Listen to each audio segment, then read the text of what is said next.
அரிசி படத்தினுடைய ட்ரெய்லர் மற்றும் பாடல்கள் வெளியீட்டு விழாவில் கலந்து கொண்டிருக்கக்கூடிய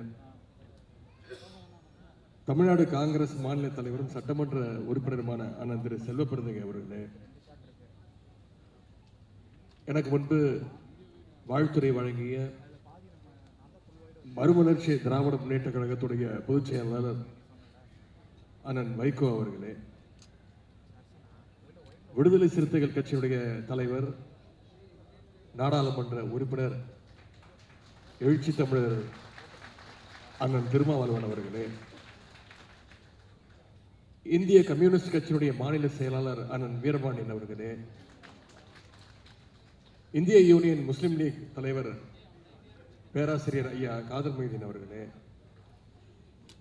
மனிதநேய மக்கள் கட்சியினுடைய அமைப்பு செயலாளர் அண்ணன் புதுமடம் அலீம் அவர்களே, சிபிஐ எம்எல் மாநில செயலாளர் அண்ணன் பழ ஆசை தம்பி அவர்களே, நாடாளுமன்ற உறுப்பினர் அண்ணன் செல்வராஜ் அவர்களே, இயக்குனர் நடிகர் அண்ணன் சமுத்திரகனி அவர்களே, விடுதலை சிறுத்தைகள் கட்சியினுடைய சிபிஎம் இயக்கத்தைச் சேர்ந்த அண்ணன் திரு சண்முகம் அவர்களே, விடுதலை சிறுத்தைகள் கட்சியினுடைய துணை பொதுச் செயலாளர் அண்ணன் வன்னியரசு அவர்களே, சட்டமன்ற உறுப்பினர்கள் அண்ணன் எஸ் பாலாஜி அவர்களே, அண்ணன் மாரிமுத்து அவர்களே, அண்ணன் ரூபி மனோகரன் அவர்களே, அண்ணன் கனகராஜ் அவர்களே, சகோதரர் திருமுருகன் காந்தி அவர்களே, மருத்துவர் ஷர்மிளா அவர்களே, திராவிட முன்னேற்ற கழகத்துடைய சென்னை மேற்கு மாவட்ட கழக செயலாளர் திரு சிற்றரசு அவர்களே, பகுதி கழக செயலாளர் அண்ணன் மாப்பா அன்புதரை அவர்களே, திரு வினோத் வேலாயுதம் அவர்களே, அண்ணன் அகஸ்டின் பாபு அவர்களே, அண்ணன் நுங்கை VS ராஜ் உள்ளிட்ட வந்திருக்கக்கூடிய கழகத்துடைய நிர்வாகிகளே, IUML பொதுச் செயலாளர் அண்ணன் முகமது அபுபக்கர் அவர்களே,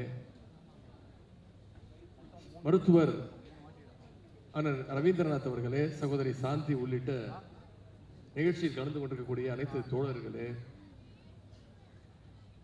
தயாரிப்பாளர் திரு சண்முகம் அவர்களே, அரிசி படத்தினுடைய இயக்குனர் திரு சகோதரர் விஜயகுமார் மற்றும் திரைப்படத்தில் நடித்துள்ள அனைத்து நடிகர் நடிகைகளே, தொழில்நுட்ப கலைஞர்களே, இயக்குனர் திரு RK செல்வமணி உள்ளிட்ட அனைத்து திரைப்பட சங்கங்களைச் சேர்ந்த நிர்வாகிகளே, இங்கே வந்திருக்கக்கூடிய திரையுலக ஆர்வலர்களே, தோழமை கட்சியை சேர்ந்த நிர்வாகிகளே, அனைவருக்கும் முதல் என்னுடைய காலை வணக்கத்தை தெரிவித்துக் கொள்கின்றேன். இன்றைக்கு நம்முடைய அண்ணன் முத்தரசன் அவர்கள் நடித்துள்ள திரைப்படத்தினுடைய ட்ரெய்லர் லான்ச் நிகழ்ச்சி, ஆடியோ லான்ச் நிகழ்ச்சியில் கலந்து கொண்டு உங்களை எல்லாம் சந்திப்பதில் மிகுந்த மகிழ்ச்சி அடைகின்றேன். முதல்ல இந்த திரைக்குழுவினருக்கு நம்முடைய பாராட்டுக்களை நான் தெரிவிச்சுக்கிறேன். ஏன்னா பொதுவாக இந்த மாதிரி ட்ரெய்லர் லான்ச்சஸ், ஆடியோ லான்ச்சஸ் நிகழ்ச்சிகள்லாம் மிக பிரம்மாண்டமாக அதாவது ஒரு ஸ்டார் ஹோட்டலில் நடத்துவாங்க, அப்படின்னா ஒரு மிகப்பெரிய ஒரு திரையரங்கத்தில் நடத்துவாங்க. ஆனால் அரிசி படக்குழுவினர் இந்த நிகழ்ச்சி இவ்வளவு சிறப்பாக கலைஞர் கட்டிய இந்த வள்ளுவர் கோட்டத்தில் நடத்தியிருக்கிறாங்க. அதற்கு முதல்ல என்னுடைய பாராட்டுகளையும் என்னுடைய வாழ்த்துக்களையும் நான் தெரிவிச்சுக்கிறேன். இன்னொன்று, அமைச்சராக நான் பொறுப்பேற்று இங்கே வந்திருக்கக்கூடிய பல பேருக்கு தெரியும், பத்திரிகையாளர்களுக்கு நல்லா தெரியும், கடந்த 4 வருடங்களாக திரைத்துறை சம்பந்தமாக எந்த நிகழ்ச்சியிலும் கலந்து கொண்டதே கிடையாது. யார் எந்த நிகழ்ச்சி அழைச்சாலும் சொல்லிடுவேன், இல்லைங்க நான் கலந்துக்கிறது கிடையாது அப்படின்னு சொல்லிடுவேன்.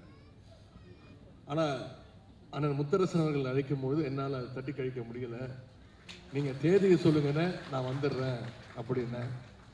அப்புறம் நேரம் கேட்டார். நான் சொன்ன நேரத்தையும் நீங்களே சொல்லுங்கண்ணே, நான் நிச்சயம் வந்துடுறேன் அப்படின்னு அவரால் அழைக்கப்பட்டு இழுத்து வரப்பட்டு இந்த நிகழ்ச்சிக்கு நான் வந்திருக்கின்றேன். நேற்றைக்கு அரசு நிகழ்ச்சி நடந்தது. தமிழ்நாடு அரசு சார்பாக திரைப்பட விருதுகள் பல வருடங்களாக கொடுக்காம இருந்து, சென்ற அதிமுக ஆட்சியில் 10 வருடங்கள் கொடுக்கப்படாமல் நம்முடைய முதலமைச்சருக்காக ஒரு குழு அமைச்சு 2015 2022 ஆண்டு வரைக்கும் திரைப்பட விருதுகளை நான் கொடுப்பதற்கான அந்த வாய்ப்பு கிடைச்சது. நான் திரைத்துறையிலிருந்து வெளியில் வந்து இன்னைக்கு மக்கள் பணி ஆற்றிக்கொண்டிருக்கின்றேன்.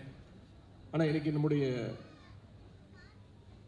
அண்ணன் இந்திய கம்யூனிஸ்ட் கட்சியினுடைய மூத்த தலைவர் அண்ணன் முத்தரசன் அவர்கள் இன்னைக்கு மக்கள் பணியிலிருந்து சினிமாவுக்கு என்ட்ரி கொடுத்திருக்கிறார். சினிமா துறைக்கு வந்திருந்தாலும் இந்த படம் எவ்வளவு பெரிய வெற்றியை பெற்றாலும் நிச்சயம் மக்கள் பணிதான் அவருக்கு முதல்ல இம்பார்ட்டன்ஸ் கொடுப்பாரு. அதுல யாருக்கும் எந்த சந்தேகம் வேண்டாம். அவர் சினிமாவோட உச்சத்துக்கு போனாலும் கெரியருடைய உச்சத்துக்கு போனாலும் அவர் எப்பவுமே விரும்புவது மக்களோடு மக்களாக இருப்பது என்பதை தமிழ்நாட்டு மக்கள் அனைவருக்கும் நன்றாக தெரியும். அரசியலிருந்து சினிமாவுக்கு வந்திருக்கக்கூடிய அண்ணன் முத்தரசன் அவர்களுக்கு நானும் சில காலம் திரைத்துறையில் இருந்தவன், முன்னாள் திரைத்துறையில் இருந்தவன் அப்படிங்கிற வகையில் என்னுடைய வாழ்த்துக்களை நான் தெரிவித்துக் கொள்கின்றேன். மக்களுக்காக பல ஆண்டுகள் களப்போராளியாக உழைத்தவர் தான் அண்ணன் முத்தரசன் அவர்கள். இப்போ திரையிலும் மக்களுடைய உரிமைகளை அந்த உரிமையோடு பேச வந்திருக்கின்றார். அதுவும் இந்த படத்தில் குறிப்பாக சிறப்பாக விவசாயியாக அவர் நடித்திருக்கின்றார். அவர் அந்த போஸ்டர், இந்த ட்ரெய்லர், பாடல்களை எல்லாம் பார்க்கும் பொழுது இயல்பிலேயே ஒரு விவசாயிங்கிறதுனால விவசாயியாக நடித்திருக்கிறார் என்று சொல்வதை விட ஒரு விவசாயியாக அவர் வாழ்ந்திருக்கிறார் என்று சொன்னால் அது நிச்சயம் அது உங்களால் ஏற்றுக்கொள்ள முடியும். ஆனால் முத்தரசன் மட்டுமல்ல, இங்கே அண்ணன் சமுத்திரகனி அவர்களும் கம்யூனிஸ்ட் கொள்கைகளை உணர்ந்தவர், அதை தொடர்ந்து பேசக்கூடியவர். விவசாயிகளுடைய உரிமைக்காக கம்யூனிஸ்டுகள் களத்தில் இறங்கினா நிச்சயம் அதில் எப்பவுமே வெற்றி பெற்றிருக்கிறாங்க. இந்த முறையும் வெற்றி பெறுவாங்க. இந்த படமும் அதே போல நிச்சயமாக ஒரு வெற்றி படமாக அமையும். இந்த படத்தினுடைய தலைப்பு அரிசி உயிரின் மறுபெயர் அப்படின்னு வச்சிருக்கிறாங்க. இந்த அரிசிக்காக ஒரு காலத்தில் மக்கள் எவ்வளவு கஷ்டப்பட்டாங்க. பண்ணையாளர்கிட்ட வாழ்க்கை முழுக்க அடிமையெல்லாம் இருந்தாங்க.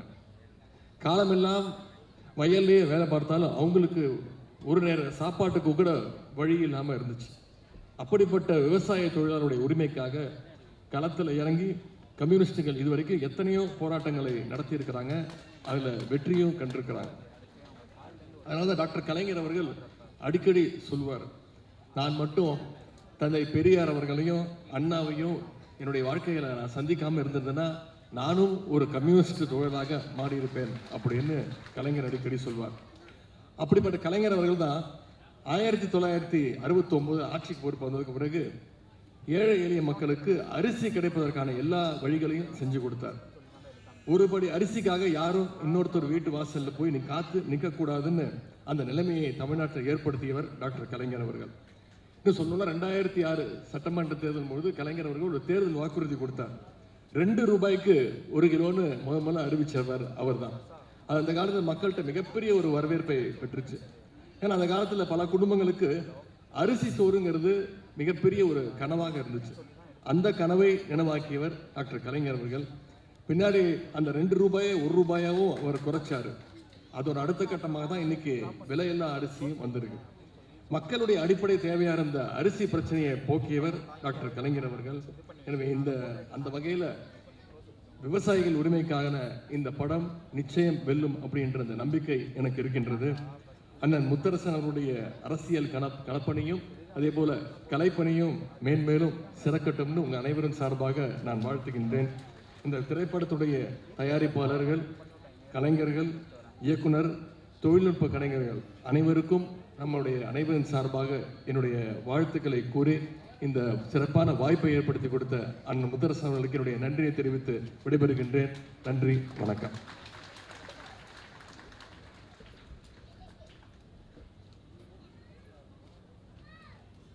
கெரியரின் உச்சம் செல்ல வாழ்த்தி, கெரியரின் உச்சம் சென்றாலும் என்ன செய்ய வேண்டும் என்று அறிவுறுத்தி நல்லதோர் உரை வழங்கிய எங்கள் துணை முதல்வர் அவர்களுக்கு நன்றி.